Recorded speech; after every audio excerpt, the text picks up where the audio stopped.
Okay,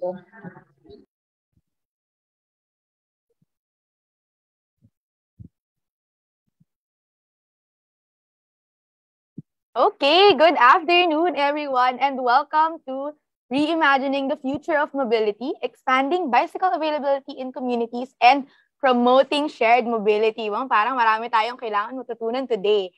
I will be your host for this afternoon. Ako po si Riz from Move as One Coalition and Move Metro Manila. And I'm so happy to have you join us here sa ating Zoom. And sa mga nanonood sa atin sa Facebook Live, welcome and thank you.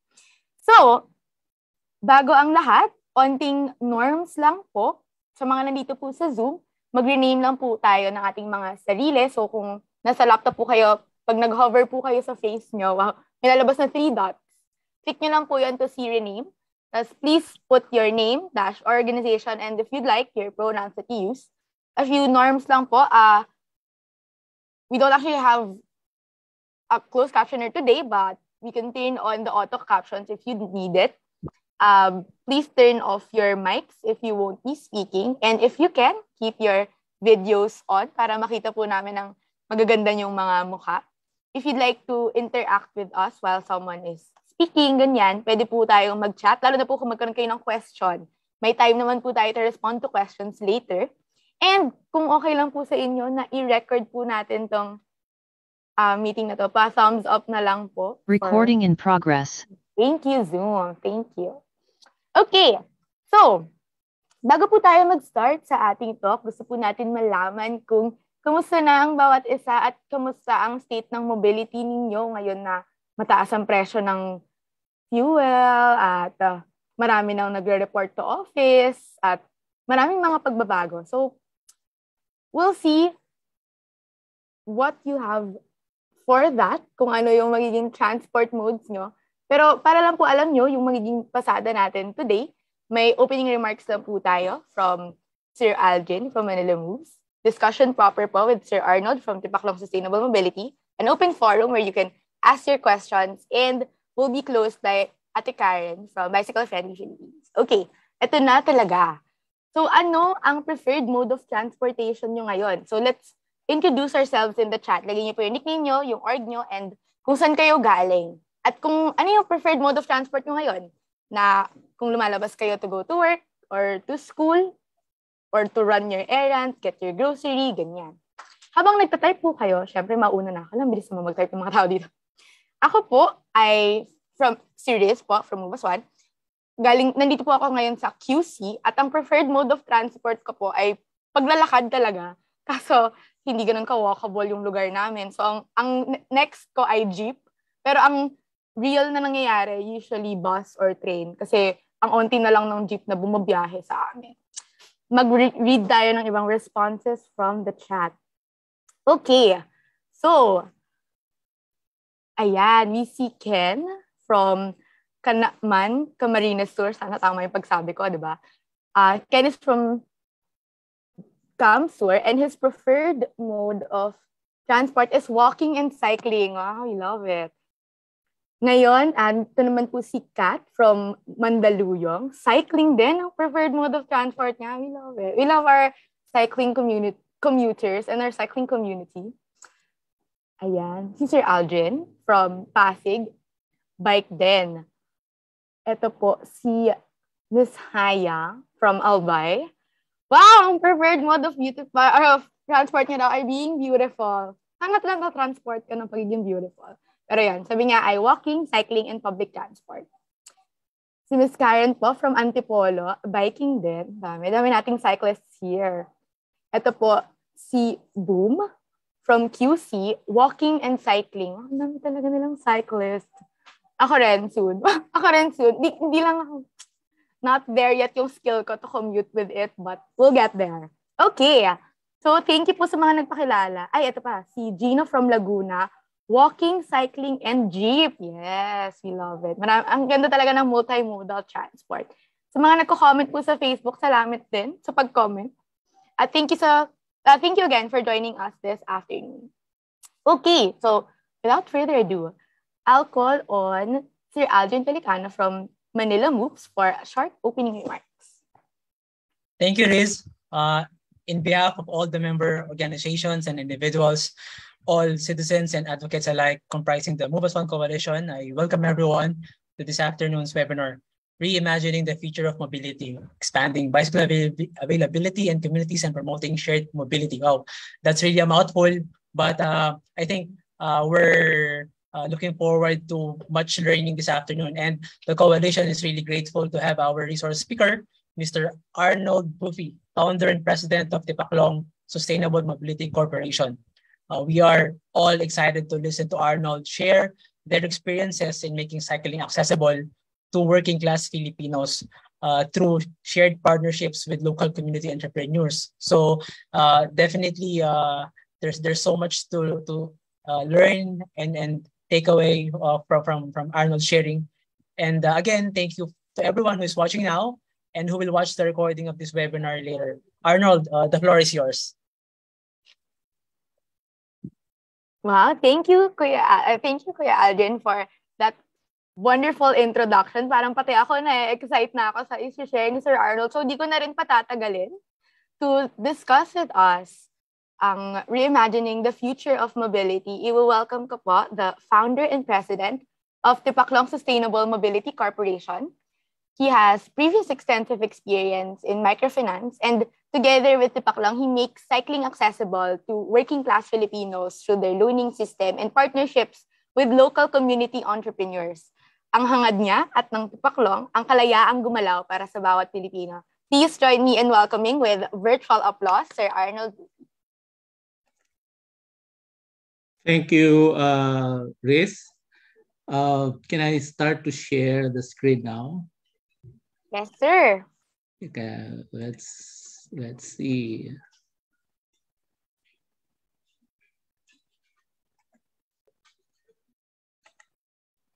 Okay, can you see the screen now? Yes, sir, we can see your screen. I'll just put it in slideshow. So yeah, thank you very much, everyone, especially Move As One Coalition. I think special mention to Sir Robert C. I met him, I think January from some public forum, and thanks for organizing this. And I think the topic that I'm going to present to you today is kind of a story of Tipaklong, basically, and how it weaves to that topic of reimagining the future of mobility for every one of us. No? So I think our hashtag is Kalayaang Gumalaw. And, as with all storytelling, I'm going to start with not so long time ago, once upon a time. Oh, sorry about that. I was at the end. Apologies for that. So once upon a time, not so long ago, actually, this happened to us, 26 months to be exact, 26 or 27 months. These photos were taken, I think the third week of March of 2020.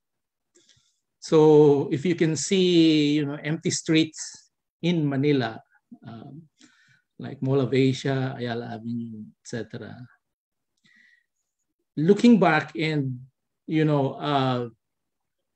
reflecting on what these photos mean to me personally, and what also led to the birth of Tipaklong is that our freedom to move before the pandemic, we actually basically just take it for granted. No? It's like a given, that our freedom to move, freedom to travel is, we never imagined that an infinitesimal organism like a virus can result into these photos of empty streets that we cannot get out of our homes, and practically the whole of the economy was shattered or stopped. But that event also led us to or forced us to rethink of what is really possible. I think before the pandemic, I have read a lot of discussions on BRT and EDSA, Quezon Avenue, etc. And I think they've been discussing that for over a decade. And, you know, nothing happened for over a decade or even more.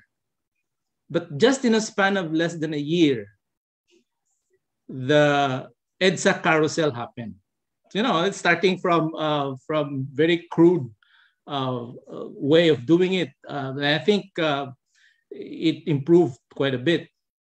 And the same with bike lanes.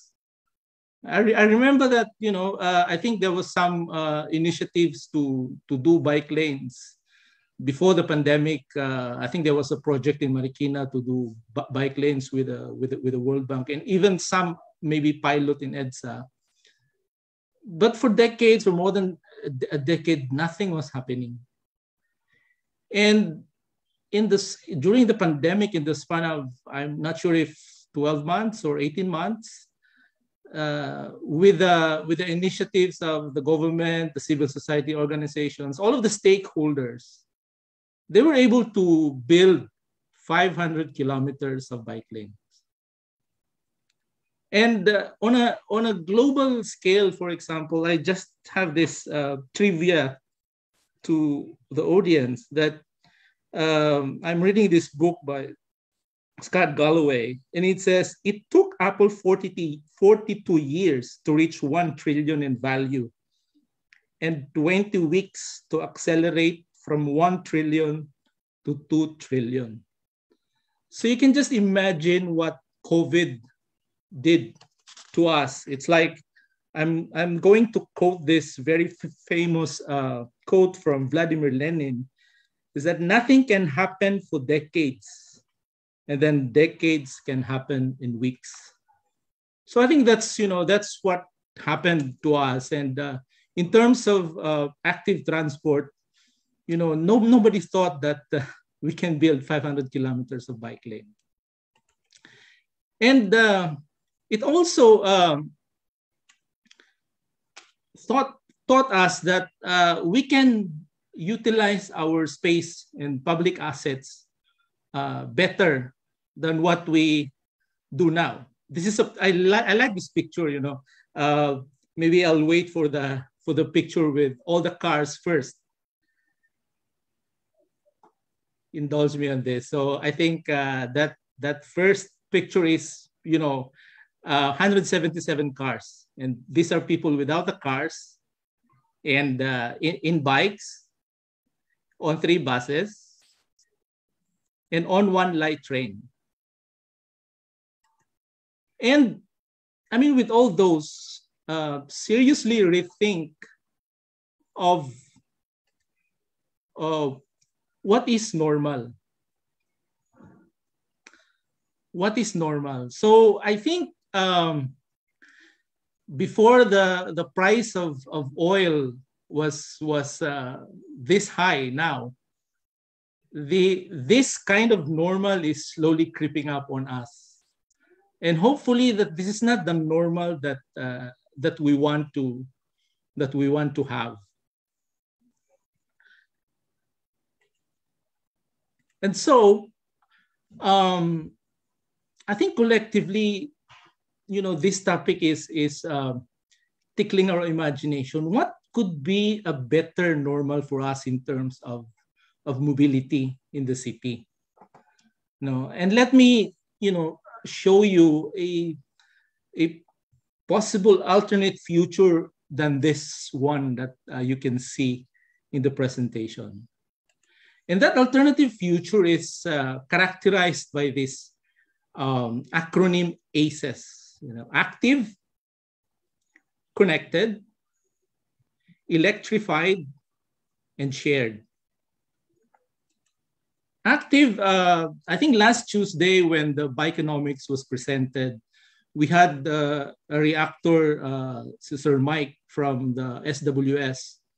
And I'm very glad by the results that they have found out that indeed there are more bike owners than car owners. So they're saying that 1 in 4 households own a bike in the country, and they use the bike, their bicycles for essential activities and recreational activities. And 19% of those own their bicycles, and 6% borrow their bicycles. Next is, I'm reimagining that the future of mobility should be connected physically. So if you look at this picture, I'm thinking and dreaming about end-of-trip facilities for our MRT stations, for example, where you can go from your home to the train station and just leave your bike there, and then connect to the trains in the station. And this is what we're currently doing and building in Tipaklong. Not only to connect it physically, but to connect it digitally. This is what we're trying to build now, that, using your mobile phone, you can unlock an electric scooter, a mechanical bike, an electric bike from the stations that we will build, and then use that to move around. And aside from active, using mechanical bicycle, we're also looking at electric bicycles, electric kick scooters. The pilot that we are going to do in UP Los Baños towards the end of the year, we have mechanical bikes, electric bikes, and electric scooters. And later on, we can probably add into the mix electric mopeds. And, if it all goes well, we can add mini electric cars as well in the mix. And lastly is that mobility future, in my mind, should be shared. The sharing economy has been taking off for quite some time now. I think maybe over a decade. We can, we've experienced Uber, Grab, etc., and all of the features of a sharing economy. And I think this is going to be a long-term trend moving forward. Why? Because, if you look at it, if you think about it, if you own a car or even your bicycle, I suspect that we're not using these assets to its full potential. I guess probably less than 20% of the time. So 80% of the time, if you have a car, it's either parked in your parking garage in your home, or it's parked in a multi-level car park somewhere in BGC or Ayala, and then you're paying parking fees for that. So you can just imagine the total ownership cost of these types of modes or mobility. It's not very economic, and it's not very friendly to the environment. I think with our society that is very car-centric, I think most families, I mean, me included, you have multiple cars, 2 or 3, just to address the coding scheme of MMDA. So this is the future that I'm really dreaming about, that the future of mobility should be shared. And this is what we're going to do with the pilot in UPLB towards the end of the year. But, how do we start? How do we do it? And again, I quote this very popular Chinese proverb that a journey of 1,000 miles begins with a single step. And this is where the story of Tipaklong began. As I've mentioned, Tipaklong was founded in June of 2020, a few months after the lockdown in March of 2020. And we began by, putting out on Facebook, we are renting bikes. If they are interested, call us. So somebody, a BPO employee in Marikina, said, okay, yeah, I'll rent the bike. How much? So we rented it out for 350 pesos per week, 850 per month, a mountain bike. And mind you, the first bike that I rented out is the second-hand mountain bike of my son. So that's when the business started. So we rented out weekly and monthly. And doing that for about 4 or 5 months, we realized that we have to bring the bikes closer to the users. So because we have an experience in microfinance, we looked for community partners in low to middle, actually it's low income areas here in Quezon City, Payatas, Bagong Silangan, Commonwealth, etc. These barangays in Quezon City, and some in Caloocan, in Montalban as well. So what we did is we talked to these community partners, mostly women, micro entrepreneurs or housewives, where they have in their houses like a place where they can put the bikes, secure it, and then they rent it out for hourly. We started with 15 pesos per hour. Then now we are doing it 20 pesos per hour, and daily, around 70 pesos per day. For workers who don't have bike, then they can rent the bikes from these community partners. And then we just have a revenue split with these community partners. And then we do all the repairs and replacement of parts, etc. If the community partner knows how to fix the bikes, then we have a different revenue split. And we also tested rent to own.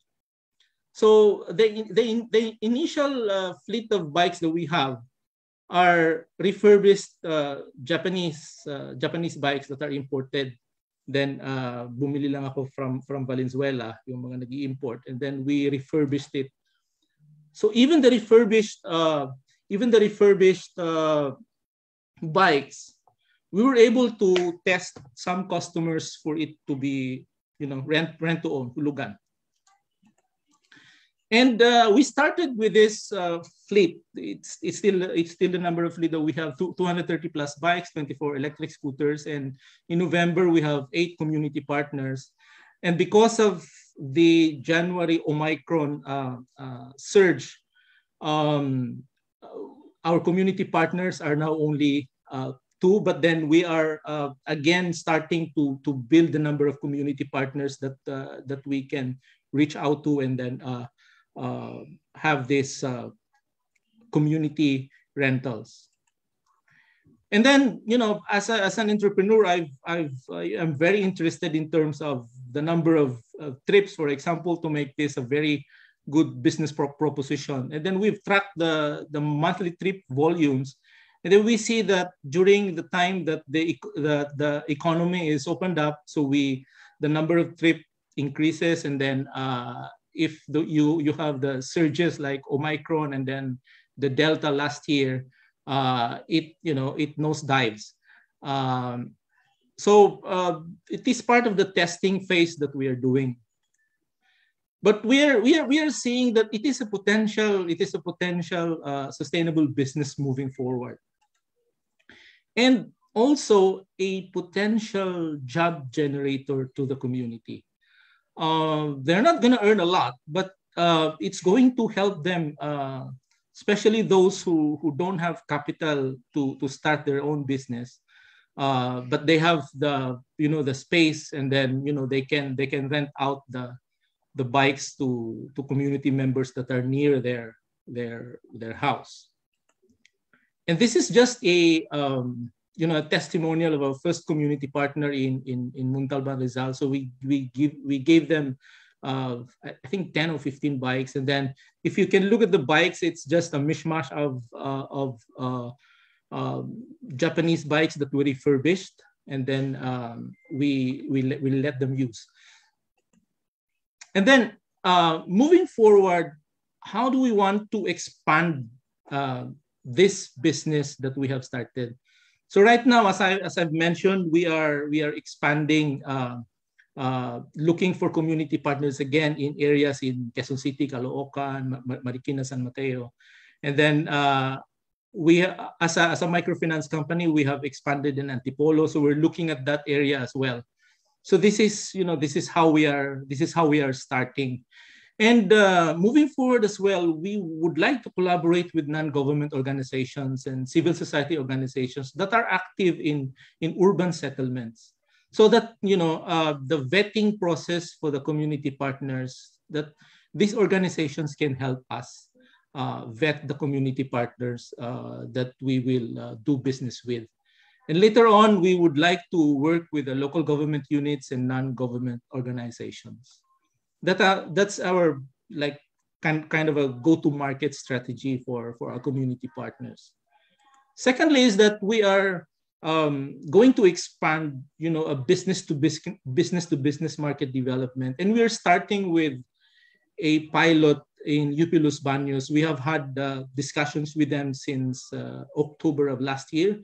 So hopefully we can do the pilot. We can start a pilot towards the end of the year, where we'll buy the scooters and bikes for sharing, and the mechanical and electric bikes as well. So aside from the campuses that we are looking at also economic zones, like Clark, Subic, and other industrial estates. And later on, we would like to work with the townships to provide this kind of a shared mobility service to their constituents. And our growth strategy is to work with the community partners. We are going to develop the in-house software platform for that. And later on, we would like, when we have the critical number of community partners in certain areas, we can do Tipaklong mobility hubs in train stations or near train stations. So basically, you're looking at like a parang main tricycle station that's equivalent, that's near an MRT station. And then you have different micro stations of community partners where the origins of the bike will come from. So later on, it will become a shared mobility as well. But right now, we are going into just short-term rentals for the community members. But for the business to business, we have partnered with one of the leading shared mobility service provider globally. It's called Sharing OS. So for the Los Baños pilot, we will procure electric bikes, mechanical bikes, and electric scooters. And then the software and the hardware will be provided by Sharing OS. And then we will be the operator for that. So after we do this in UPLB for the campuses, we will expand to other areas like Clark or Subic, and then townships and tourist areas moving forward.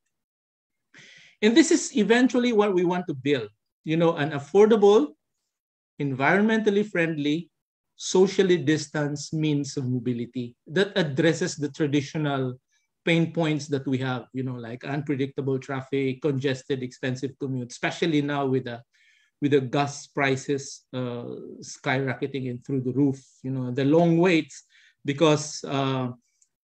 and long walks, because our public transport is woefully inadequate, really, to serve the population in the cities. And we want to position ourselves as the affordable and tech-enabled micromobility service provider in the country. Last Tuesday, there was a very interesting question that was asked during the Bikeonomics Forum, in that the question was, if there are going to be more people using bikes, etc., and of course, also for Tipaklong, if there are more people that are going to patronize Tipaklong's service, then what happens to the jeepney drivers or the Grab drivers? Will biking eat up that market share of the jeeps and tricycles and Grab, for that matter? And I was very enlightened by the response of Keisha, one of the Alt Mobility directors who presented it, is that in their experience, it was an unfounded truth that the jeepneys and tricycles would be affected if there are more people biking. And I think she made an example on the bike sharing project that they did in UP. That the jeepney drivers, they were not affected at all by that project. I think it just provided more options to people for their mobility needs. Because, jeepneys and tricycles are rigid. The roads are rigid. It's not flexible. But if you have bikes, you have that flexibility to move around. And we are very excited to be part of this. I should say, the great transition that I think all of us are hoping to be part of, and that technology is going to change everything how we go around in cities. That's why the mobility future that I'm really imagining is active, connected, electrified, and shared. So this slide shows you electric charging stations, electric scooters that are linked to public transport, shared cars, mobile payments, etc. This is going to be the trend of the future moving forward in terms of mobility. So we are now in this, very early, great transition that we're experiencing right now. And we are, as a private sector, as an entrepreneur, I am very excited to be part of this great transition. And, kind of a conclusion and recommendations, if you will, of what really the future, how can we reimagine the future of mobility. And I got this slide, inverted pyramid, about the hierarchy of mobility. And we have to really rethink and put private cars in its proper place. Because right now, private cars, they're on top of this inverted pyramid, and then the walking is actually in the bottom. So we have to invert that. We have to put the private cars in its proper place.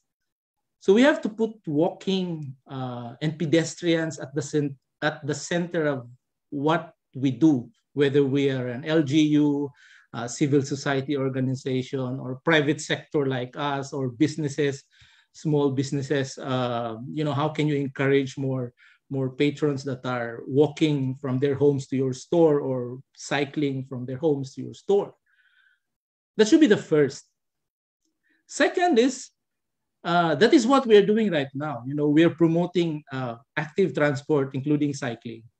And I'd like to add on that, not only cycling, but also micromobility. And that is what we are trying to provide as a service. So active transport with the mechanical bicycles in the mix of our vehicles, but also micromobility, including electric kick scooters and electric bikes as well. And of course, the public transport. And I'm very happy that the projects are now starting to be built. The subway, the MRT7, and all the train projects that are being implemented. And shared cars and shared rides. This is what I mentioned a while ago, that the future of mobility should be shared. We don't really need to own like 5 or 10 cars, especially for those people who can afford that. You can share it. And then, of course, we should deprioritize the private cars and planes. So to end this presentation, I'd like to leave you with a quote from one of the best business minds in the 21st century. And I quote, he said, "The best way to predict the future is to create it." With that, thank you very much for your attention. Thank you so much, Sir Arnold. Let's give him a round of applause and some heart reacts dyan. Ayan.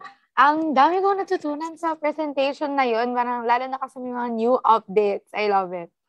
And before anything else, I'll be sharing my screen again.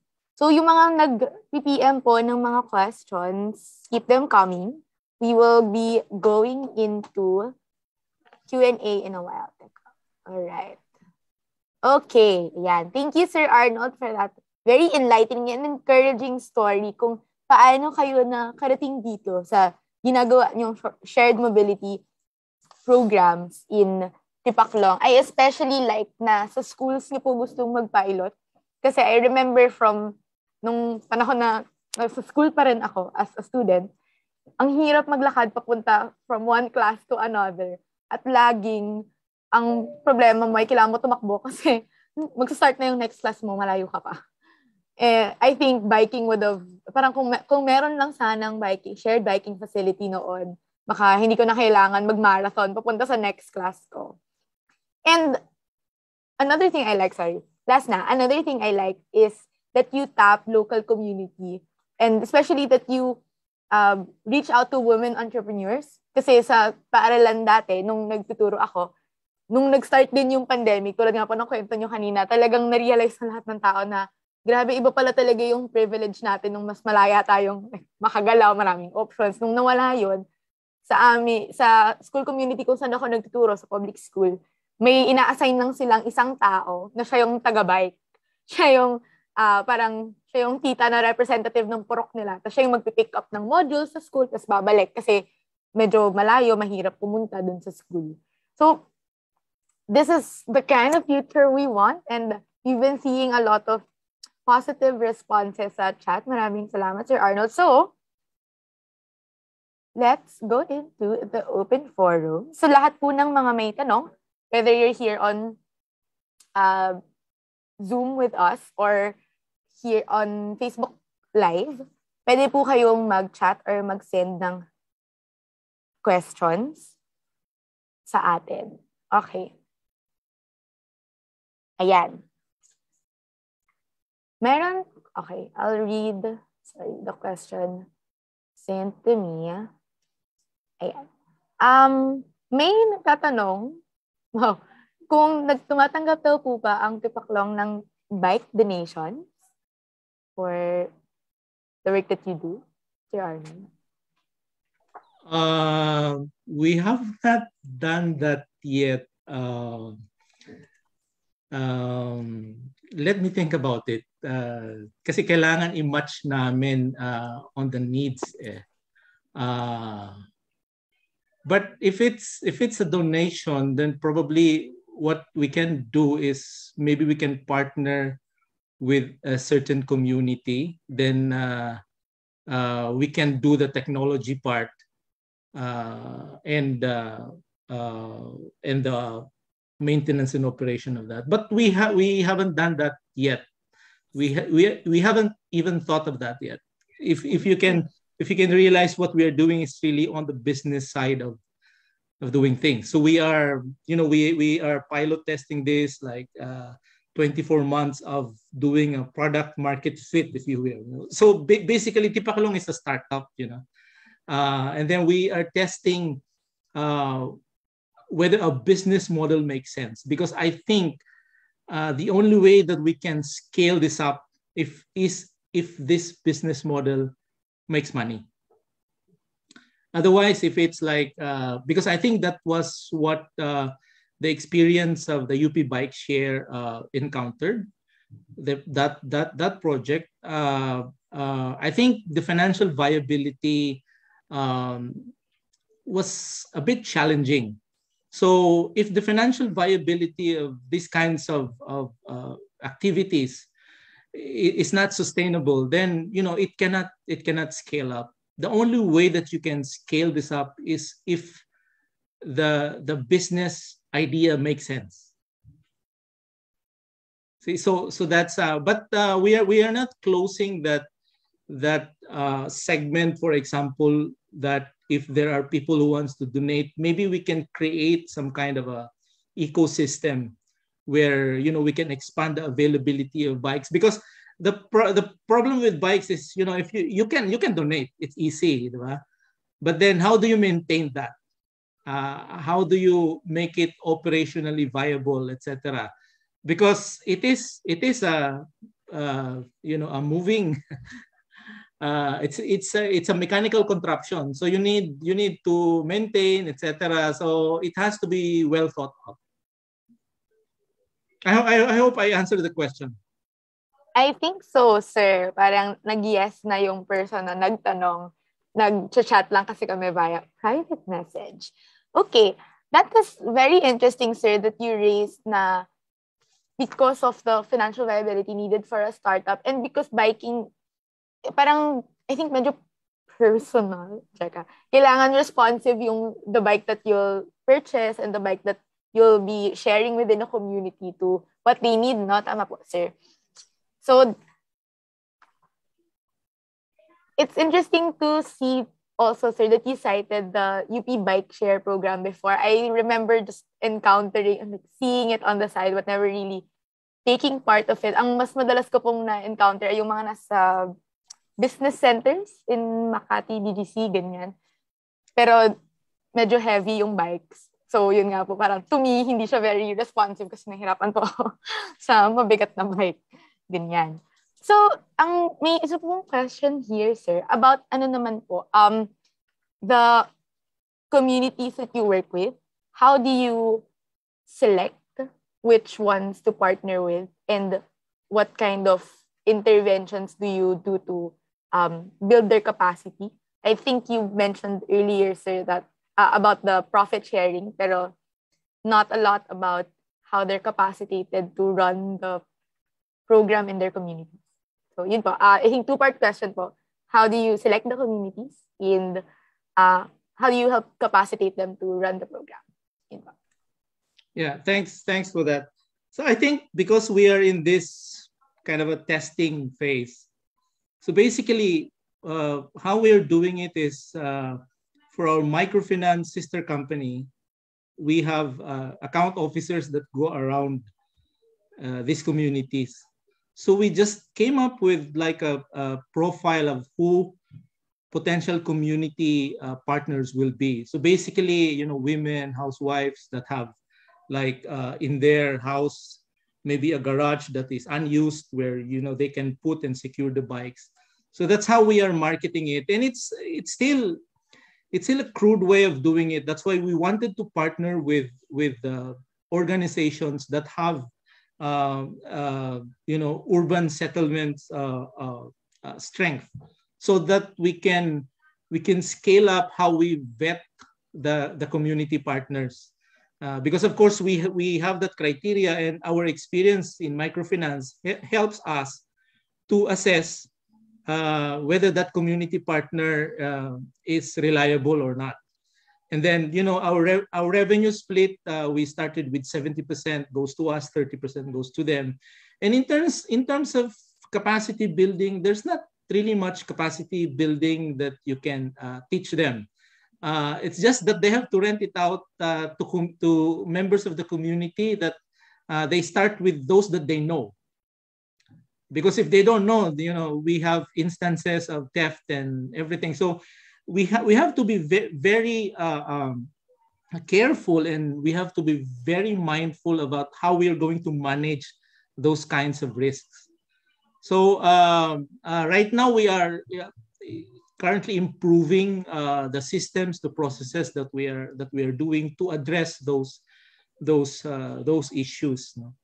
So last year when we had around 14 community partners at one point in time, we have these regular onboarding sessions. The new community partners will go to our office here, and then we share with them the mission of Tipaklong, etc., and then how they are going to implement their the procedures for the rentals, etc. And then it was also a venue for other community partners to share good practices. Halimbawa, yung isa nanakawan or whatever. So what did they do? They went to the barangay, etc. So these are the details that we are perfecting, so that we can scale up doing this with community partners. So I think our next step is really to look for organizations that are very deep into urban settlements and maybe homeowners associations, etc. So those are the things that we are we're looking at on the community partner side. And then on the business to business, of course, we are going to pilot with UPLB, and then that's going to be like, the twin engines of growth, as I call it. We go with the community partners in these low to middle income communities, homeowners associations, etc. And we have this business to business bike and scooter sharing model in controlled environments like UP Los Baños or Clark, etc. So that's how we intend to grow this business. And I think the only way that we can really expand the availability of this means of mobility is for this business to be sustainable financially. Thank you, sir, for sharing that. So very clear yung dual approach, how you do it with communities and with businesses or the controlled environments. And I think na sagot niyo po yung question kanina on capacity building and selecting the community. So since we're starting out, it's a whole process talaga, and the goal is to get already existing organizations in those urban settlements. Okay, so mukhang satisfied na rin yung nagtanaw. My next question po dito, I think related then to financial viability. Because your response is technology-based, yung the sharing po with the app. How do you do it to keep the program affordable? Like, especially compared to similar competitors like Mover, ganyan, who also use an app for shared mobility pero medyo mas expensive. So, kayo po, how does the Backlong do it to keep the program affordable? Yeah, actually that is kind of our market differentiation. For us to really make a difference in this market, we have to be affordable. So our approach there is, of course, volume, diba? Volume yan eh. And then like exclusivity in an operation like UP Los Baños. So what we are negotiating with UP Los Baños, for example, is that we should be exclusive there, because if for example the university will entertain 2 or 3, it's not going to make sense economically or financially to run it. So I think that's one of the negative experience of other players in other countries. So I think slowly some of the private operators are negotiating with these host parties to have like an exclusive contract. So we have done our numbers on this, and of course we are very mindful that we have to benchmark it with the existing service providers like our competitor Mover, and of course we have to benchmark that also with Grab or Angkas. So for the shared mobility that we're looking at Los Baños, actually ang benchmark namin dyan is that it should not be very expensive, maybe a little bit more expensive than the jeepney fares, because that is the only way that you can increase adoption of your service. So parang ano ba? Parang yung mga Chinese businessman, di ba? Maliit kita but maraming benta. So we are gunning for the volume. We are gunning for the maximum or optimum number of rides per vehicle per day. That is the metric that we are going to look at. And with this technology based with our partner Sharing OS, they are very experienced in doing it in markets in Middle East and Europe and North America. In fact, for the Philippines, if we get this with UPLB, we will probably be the first in Asia that they are doing this kind of project. So it's very exciting also for us. It is very exciting, sir. We love it. And we love to hear it. Sabi nga po ng isa nating commenter from the chat box, yung iba nyo pong competitors ay medyo mahal nga po talaga. As in, malayong mas mahal at limited yung service area. Naalala ko, parang kapag lalagpas ka na sa service area, hindi mo na ma-under yung bike kasi hinto na siya. Pero exciting nga po yung part niyo with open sharing, sharing OS. Tama ba? Sharing OS, yes. Sharing OS, and we're excited to see it in UPLB. Meron pong, I think a lot of our community members are actually in that area also. So marami pong support from us. You mentioned kanina, sir, about lending to people that you know, ganyan, especially when you were starting out. So we wanted to know po how you mitigate and manage those risks involved in bike sharing. Kasi marami pong, yun, pag natangay yung bike or nawala or yung mga ganun pong bagay. Okay. I think for the bike sharing, for the system in UPLB, the way that we manage the risk of theft and loss is because UP Los Baños is an enclosed community. No? Tatlo lang ang entrances niyan. The main gate, yung papunta sa Boy Scout, and then Erie. And of course, we are dealing with the Traffic and Transport Management Committee of UP Los Baños, which includes the formerly UP Police Force, yung Safety and Security Department na nila ngayon. So those are the things that we make sure that it is secure, the assets are secure physically, and then of course in terms of technology, the bikes and the scooters that we will use, may mga GPS trackers yan. So we know kung nasaan yung mga yung bicycles, yung e-scooters, etc. So pagka may lumabas na doon sa service area, we know that either it's a potential na theft, talagang nanakawin niya yon, or hindi niya alam na hindi pwedeng pumunta doon. So then he will be notified doon sa kanyang app that you're not supposed to be there. You have to be within the service area that we will assign.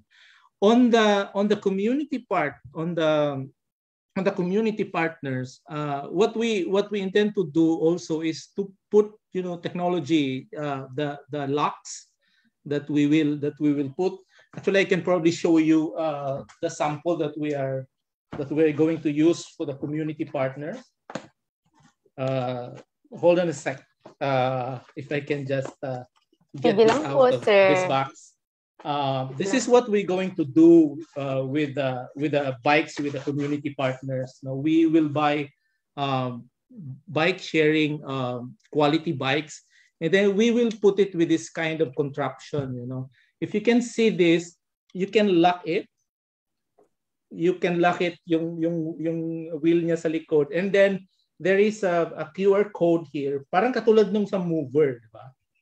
Parang katulad nung sa mover. So we will also put this in the bikes in the community partners. But the difference is that because it's in the community partners, the only person who has the app is the community partner. So basically, those who are going to rent, they don't need the app. So the community partners will just be like a Grab driver. So she or he will receive the cash, and then the revenue split, may wallet siya doon, and then we will already split yung share niya, and then yung share ng Tipaklong. So we will automate that system because right now we're doing it on a manual basis, logbook, etc. So there can be some leakages as well for that. So, and then we will put the GPS tracker also for this to practically address the issue of theft. Because if you have the GPS trackers, we will know where the bikes will be, and then we can either report to the barangay or the police. So we will put the instructions to the community partners on what they will do if the bikes are not returned, etc. And then we are also thinking about, for example, when somebody rents the bike, and then the community partner will unlock it through the mobile phone, and then pipicturean niya na rin yung nagre-rent. Kasi ang problema namin is that mga housewives to, di ba? Susulat nila sa logbook, sino na nga ba yung nagrenta ng ganitong bike? So hindi niya na maalala, di ba? So but if there is, we will use technology for that. We will have developers to do it. Kung yung specific bike will be linked to whoever is going to rent. So may picture ka na. And then you already have the timer. Because right now they're doing it on a manual basis, so it's still very cumbersome. So we will use technology to automate the service for the community partners. So that's how we're going to address, the risk of theft and loss of the assets. Ang galing! Ay, sobrang dami ko natutunan. Pwede palang ganun. I also remember na big thing about Mover is that you need to download the version of the app before you get to use the bike. Pero pag wala kang data at nandun ka na, kailangan mo na, ang hirap niyang hiramin. Pero amazing. At gusto ko rin yung pipicturean kasi ang hirap nga naman talaga magtanda ng muka. So those are really exciting developments. And a little related to that po, yung next question. Pwede po kayo munang minom ng tubig, sir, habang babasahin ko yung question na to. Sige. Medyo sunod-sunod po yung mga question natin. Ito po, what are the biggest costs that you save by partnering with communities? Is it what enables you to keep going as a business? Okay, that's a very good question. Because when I started this business, of course, the traditional way to think about it is if it's rental, maghahanap ka ng pwesto, lalagay mo yung mga bikes mo doon, may magbabantay ka, etc. That's how you do the traditional way of doing the business. But if you look at the sharing economy business of Grab or Uber or even Airbnb, you have to be very creative in terms of your cost structure. Take out the most inflexible. And what is the most inflexible in the cost structure of this kind of business? Rentals, di ba? Rentals. So what I am doing is basically I'm looking for community partners who have like a follow asset. Meron kang garahe, di mo naman ginagamit. Nilalagyan mo lang ng lumang washing machine or whatever, ginagawa mo lang tambakan. But if you can use that as like parking for the bikes and use it, then it becomes a productive asset. And I don't pay the rent to him, to the community partner. Diba? We just have to agree on a sharing scheme, on a sharing agreement. So I don't pay rental. So I have very good visibility about my cost structure. So the next most important cost for me is maintenance, diba? Maintenance of the bikes, etc. So right now, how we are doing it is meron kami mekaniko who goes around every week to fix and maintain the bikes. But then later on, actually, I'm thinking about just maybe putting it in the app that if there is some mechanic in that area, in that community, siya na lang yung kakausapin ko that he can probably cover a certain area and then he will provide the service and then babayaran na lang namin siya. So you in doing businesses like this, a startup like Tipaklo, I have to be very creative in terms of optimizing the cost structure, to optimize my returns. Kasi that is the only way that you can make this sustainable and scale up. So basically, I'm being guided by the experience of the startups like Grab, Uber, or Airbnb, that you don't really need to do it in a traditional way of doing business. Hahanap ka ng pwesto, maglalagay ka ng bike, hire ka ng tao to do it, etc. You don't need. You have to look for ways that you can use other people's asset or time to do the business. Ang galing. I think that's really the magic of startups, na maraming space for creativity and imaginative solutions. At ang galing, parang ano nga po talaga, nung na-raise nyo kanina, ang rent po talaga ng mga spaces. Usually, malaki po talaga yung nakakain niya na costs. Pero ang galing ng trying to activate other existing assets para ma-lessen yung cost and to make the business more viable. And the beauty of it is, in making the business more viable, mas maraming nagbe-benepisyo, mas maraming nakakapag-share ng views. Yeah. Exciting talaga. Okay. Sir, eto po, hindi po tayo, marami pong tanong kung go pa po kayo. May question po here from Dom, commuter and cyclist from Metro Naga Active Transport. So, may Naga po. Ang tanong niyo po ay, how is the after-sales service for e-scooters naman po? Especially yung repair and maintenance ng mga rent-to-own po na e-scooters? For the rent-to-own, we just tested that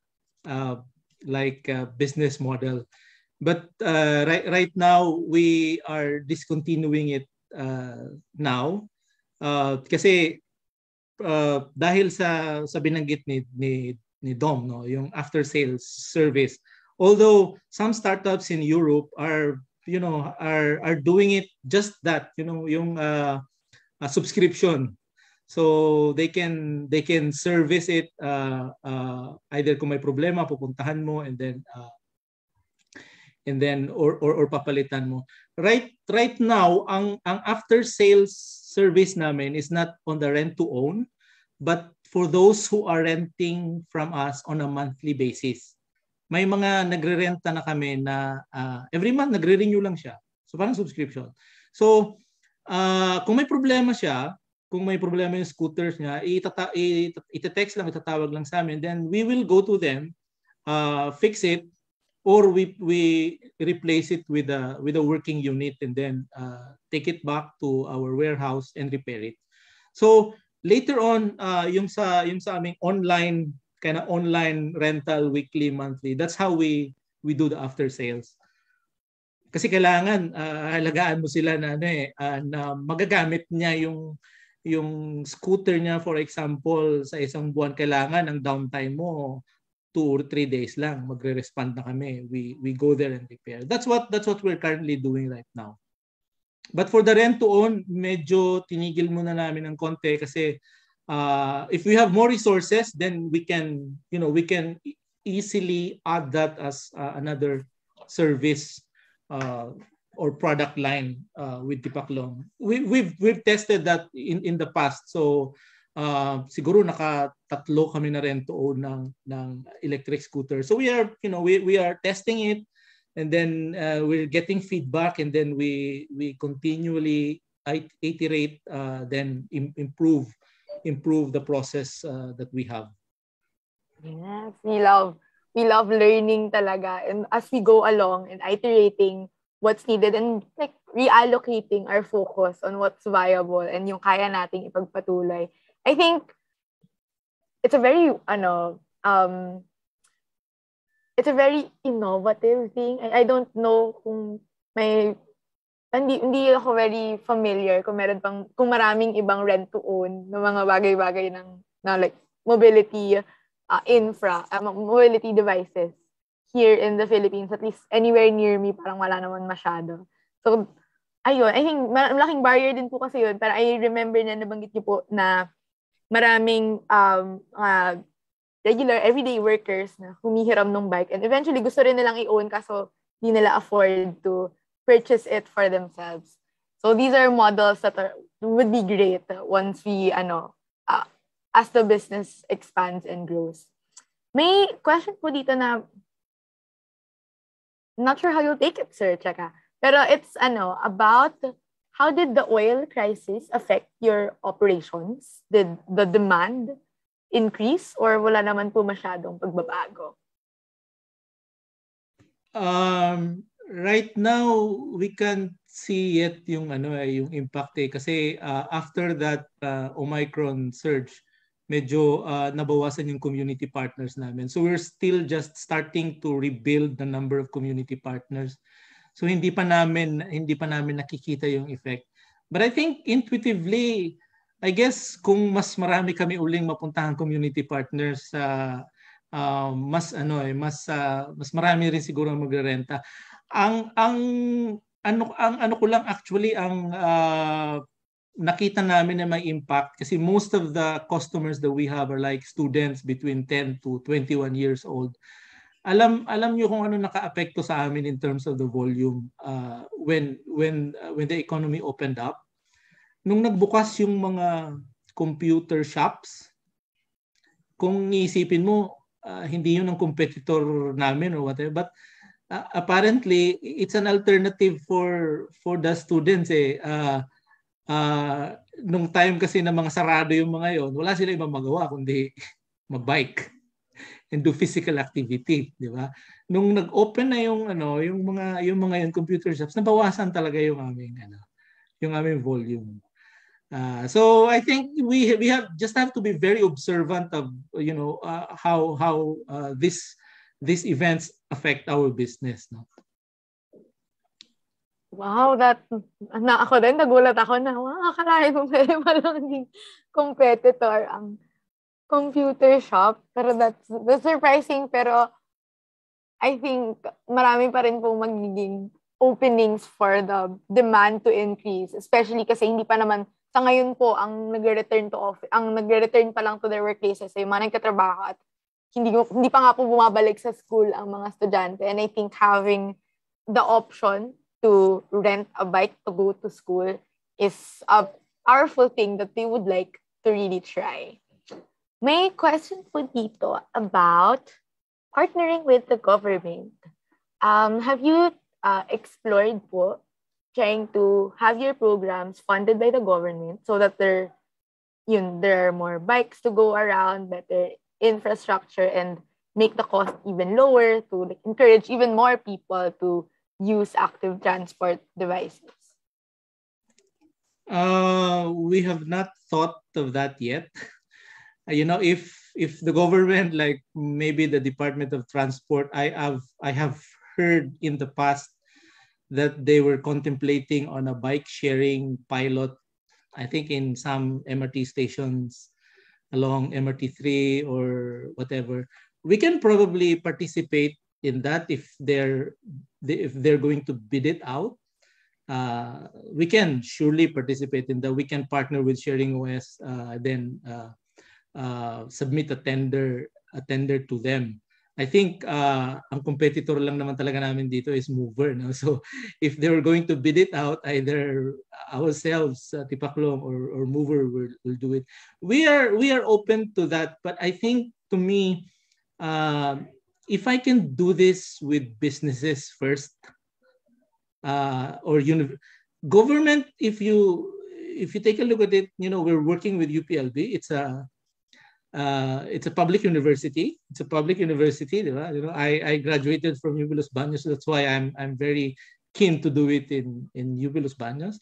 So I think government, in a sense, like maybe the public universities, we can do it with them. And I think the challenge with partnering with government is they always have zero to very low budget for these kinds of things. No, I mean, infra, yes, I can understand, like bike lanes, maybe end of trip facilities.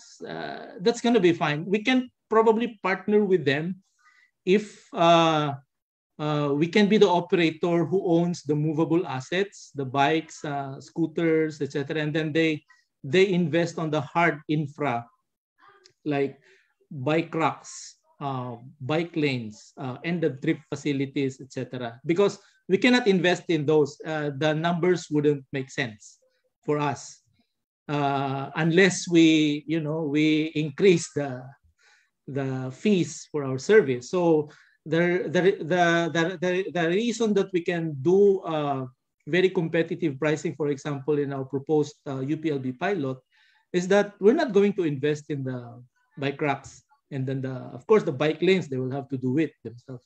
So ang investment lang namin doon is the movable assets, bikes and then electric scooters. Of course, we are open if like a government agency will fund us to subsidize the fees, the fares. That's okay. That's one of the things that we can consider. But of course, we have to run the numbers also that it has to make sense to us as a private entity. Truly, sir. I think there are lots of opportunities upcoming on the horizon. And actually, on that note, if any local government units are listening to this talk, today is the deadline for the 10.6 billion local government support fund that you can use to build protected bike lanes, better pedestrian infrastructure, and even, as Sir Arnold mentioned, mga bike parking, ganyan. And if you apply, barangays, municipalities, cities, and provinces can get up to like 5 million, 10 million, 20 million, and 30 million na local government support funds under the 2022 national budget. So, plug ko lang po yun, baka gusto pa nalang humabol. And if your local government unit is interested in creating a shared mobility program, Sir Arnold is right here and he can share your details para makapag-connect kayo. Ayan. Okay. Meron po tayong question, sir? Meron po tayong inhale, exhale muna. Ang next... Can you give me like 3 minutes? I just have to very quickly have a toilet break. Is it okay? Go po, sorry, sir. Go po. Kanina pa po tayo nagkakantuhan. Yeah. So, habang nasa bio break si sir, actually, yeah, anyone else, kung gusto niyo po mag-bio break, we can do that. I'll be reading some comments here and responding. Parang podcast. Ayan, nag-thank you ang nagtanong kanina na si Dom from Naga na tungkol sa after service ng e-scooters. Concerned din daw kasi talaga yon ng mga gustong mag-shift to e-bikes or e-scooters kasi yung maintenance and repair baka medyo matrabaho at gusto talaga natin na tumagal yung mga devices natin para magamit natin sa mga everyday commute natin. And eto, nag-respond for Sir Arnold. We'll ask that when he gets back, Gino, kung kailan yung timeline. Pero parang nabanggit niya kanina sa talk na end of this year, parang ganyan. Magfa-finalize sila ng things. So, next year yung launch. But we will ask later when he returns. Kung meron po kayo other questions, comments, or concerns, pwede po kayong mag-chat dito or sa ating Facebook live chat na actually hindi ko nakikita. Pero, ayan, thank you. So, may magsisend sa akin ng mga comments. Habang nandito po tayo, syempre mag-plug na rin tayo. Medyo advanced natin na plugging. Hindi. Okay, ito, pack. So, as others are returning from their bio breaks, we'd like to plug our Better by Bicycle bike ride this coming Saturday sa July 2 na. 4 p.m. po tayo magsisimula sa EDSA People Power Monument at papadyak tayo hanggang the ground. So, Ortigas East, makikita niyo po dito sa kanan ang ating ruta. And kung gusto niyo po ng more details, nandun po sa Move As One Coalition, Facebook and Twitter.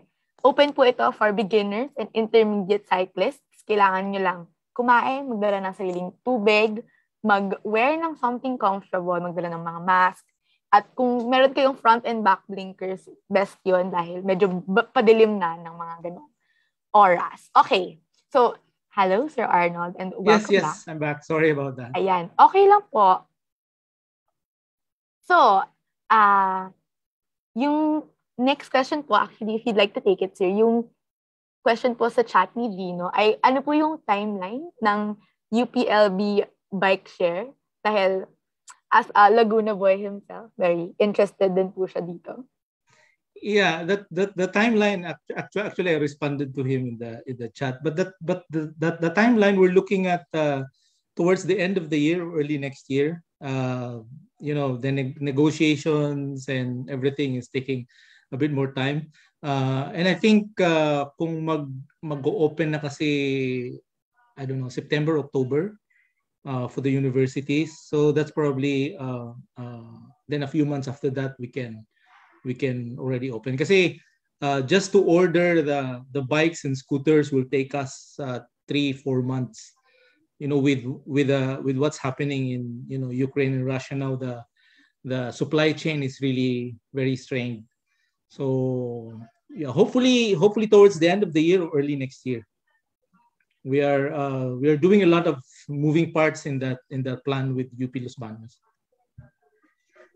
Yeah, exciting things only for UP Las Bañas. I think kung dahil meron naman kaming contact niyo, sir, baka pwede po namin i-extend sa members of our community would love to support. Ayan. Pero na po actually message sa akin kanina kung meron pa kayong open position for application. Sobrang na-enganyo po talaga ang ating audience sa inyong shinare about Tipaklong. Meron po tayong last question here unless may mga hahabol pa while you answer it, sir. Let me just read it. Ito po. How do you envision po Tipaklong and shared mobility, this advocacy po, in the next, say, mga 6 years, ganyan po. Pero medyo long term. Ano po yung itsura ng like rough na itsura po ng inyong roadmap for the next 6 years? Yeah, I just came from a pitch this morning for the investors, and that is what I discussed with them. The roadmap for Tipaklong is that the next 5 or 6 years, we want to achieve a critical number of community partners. And then after that, we will have mobility hubs near or in the train stations itself. So for example, Batasan train station of MRT7. And then if we can have maybe like 50 community partners in the vicinity, like Barangay Commonwealth, Batasan. And I think the catchment area for this segment of the Quezon City population is more than 500,000. No, so if we can have a central station in this, in this MRT stations along MRT7, then we can connect that with the community partners. Then we can operate it like the bike sharing system in UP Los Baños. So in the UP Los Baños pilot, you can probably imagine that may mga stations yon in academic buildings, dormitory, etc. And then the bikes are used from origins to destination, and we have to do a redistribution. Kasi if you can imagine, for example, in the morning from the dorm to the academic buildings, mawawala ng bike doon sa dorms, mapupunta doon lahat sa academic building where the students go. So we have to have a truck that goes around to redistribute. Kukunin yung bike doon sa napupuno, ibabalik doon sa dorm. So that's how the system is going to work. So for the community partners, right now we are limited with like short-term rentals in that specific community partner. Irerenta ng isang oras, isang araw, kukunin doon, ibabalik din in the same community partner that they rent. 5 or 10 years from now, we want that to evolve just like the shared mobility model in like UP Los Baños, if you can imagine. So, ibig sabihin, kung may community partner sa umaga pupunta doon sa MRT stations, naturally mapupuno yung di ba, yung hub doon sa MRT station. So you have to bring that back to the community partners. So our overall vision for that, 10 years and beyond, is that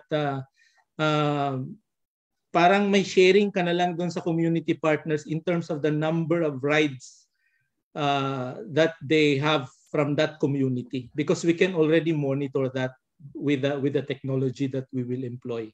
So that is our like 5 to 10 years plan from now. But right now, we just do with what we have for the community partners, na very limited lang sa hourly or daily rental. Kung saan mo kinuha, doon mo din lang ibabalik. But later on, yung plan namin dyan for the community partners is to link it with like mobility hubs in or near train station. So that one, baka kailangan na namin ng mas malaking investment. So we have to partner with maybe, I don't know, San Miguel Corporation if they are going to operate the MRT7. Diba? So, these are the kinds of partnership that right now I'm already thinking about talking to them. Or maybe local government units, we'll explore how we can really expand the availability of bicycles and micromobility for that matter.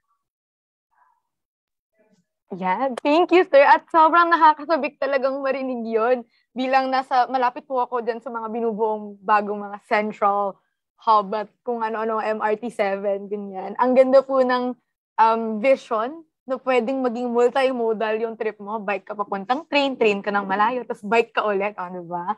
Galing, never have to walk again. Cheka. Pero these are really exciting visions and really hope for the best. And don't worry, sir, di naman po kayo nag-iisa dito. Kaisa nyo po ang Move as One Coalition at lahat po ng kasama naming organisasyon sa pag-pursue po ng kinabukasan na meron tayong transportasyon na ligtas, makatao at para sa lahat. At abot kaya. So, ngayon po, magkakaroon na po tayo ng closing remarks mula sa ating kagandahan sa Bicycle Friendly Philippines, our one and only, Miss Karen Crisostomo. Hello, good afternoon. Thank you for having me here. But more than anything, thank you, Sir Arnold, for sharing your story, for sharing, like Riz, no? I share the excitement, I share the enthusiasm. Napaka-electrifying nga ng thoughts of reimagining the future of mobility. For someone, if I may speak, from a personal place, someone who's been pushing for the bicycle as an essential mode of transportation, I love what you're doing. I love that you are really reaching out to communities, to students, to schools, to really raise that, not just awareness, but to really make it happen, that people will start using not just bicycles, but e-scooters and other micro mobility devices to move around.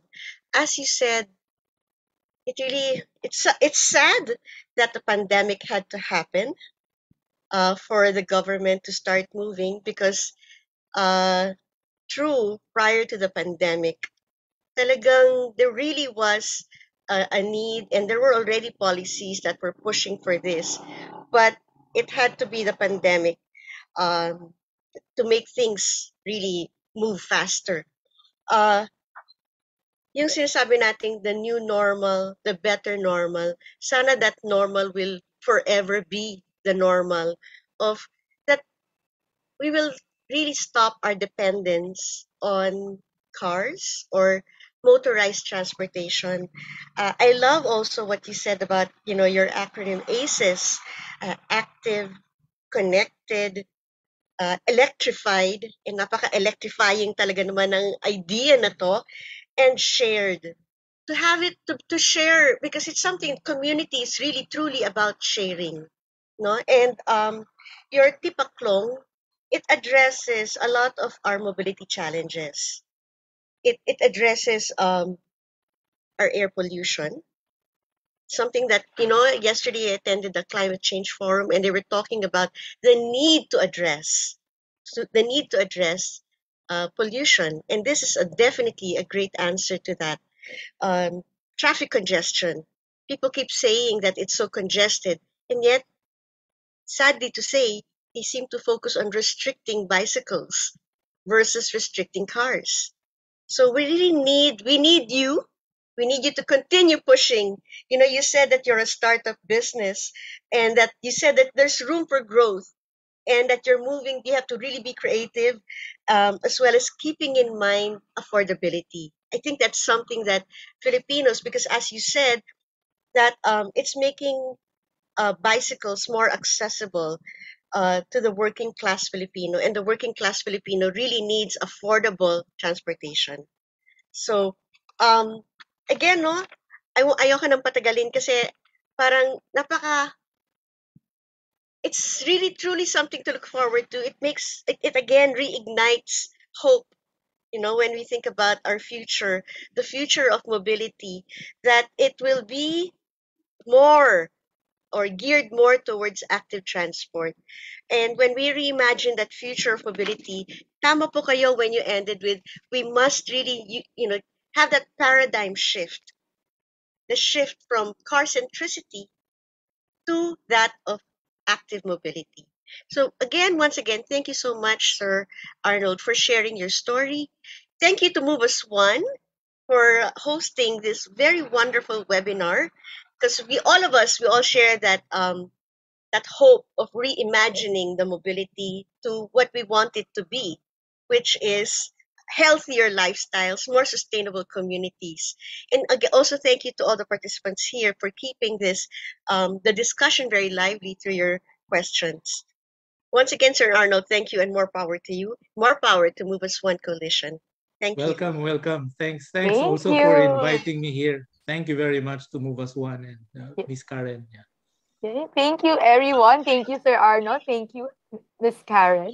At maraming salamat po sa lahat ng dumalo today. Tama si Ate Karen. Alam niyo po ba na 66,000 Filipinos die prematurely dahil sa air pollution na nararanasan natin. At tama si Sir Arnold na yung tatsulok ngayon na nasa taas yung private cars, kailangan po natin yung baliktarin para ang prioridad ay ang mga taong naglalakad, ang mga namimisikleta, ang mga nagko-commute tayo, mga tao ang gagalaw. At hindi lang ang prioridad ay mga pribadong sasakyan. Bago po tayo mag-hiwa-hiwalay, gusto po naming malaman kung kamusta po ito sa inyo. Sagutan niyo lang po yung maikling feedback form natin sa bit.ly/mobility-feedback. Sinend ko rin po dito sa Zoom chat natin. At habang nagsasagot po kayo, paunlakan niyo po akong imbitahin kayo ulit sa ating Better by Bike bicycle ride this coming Saturday. 4 p.m. po, pero sana mas maaga kayo dumating ng konti sa EDSA People Power Monument. At papadyak po tayo hanggang the ground sa Ortigas East. Ang dadaanan po natin ay EDSA, North Santolan, Ayala Ave at Ortigas Ave. At open po ito sa beginners or intermediate cyclists. Kung actually po, para matikman nyo ang power ng shared mobility, kung sakali po na dadalo kayo pero wala kayong bike na sarili o nahirapan kayong ibiyahe yung bike nyo mula sa panggagalingan nyo, nagpapahiram po ang tipaklong ng mga bikes para sa ating cyclists who will join our bike ride. Please contact us, or as you can see the number below, si Kat Moreno, our civic engagement team.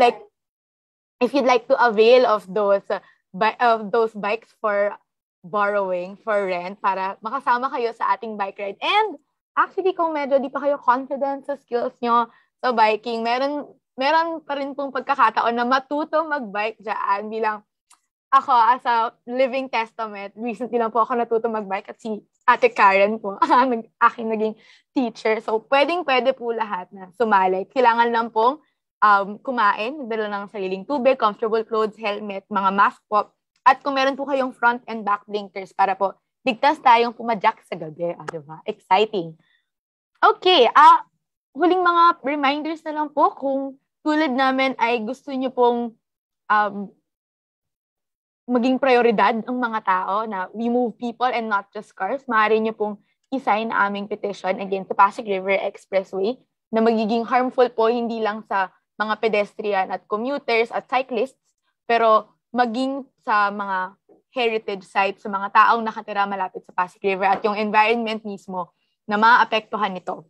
Maaari nyo rin po kaming i-contact sa Move As One Coalition at gmail.com or follow our social media pages. Move As One Coalition po sa Facebook and at Move As One PH sa Twitter.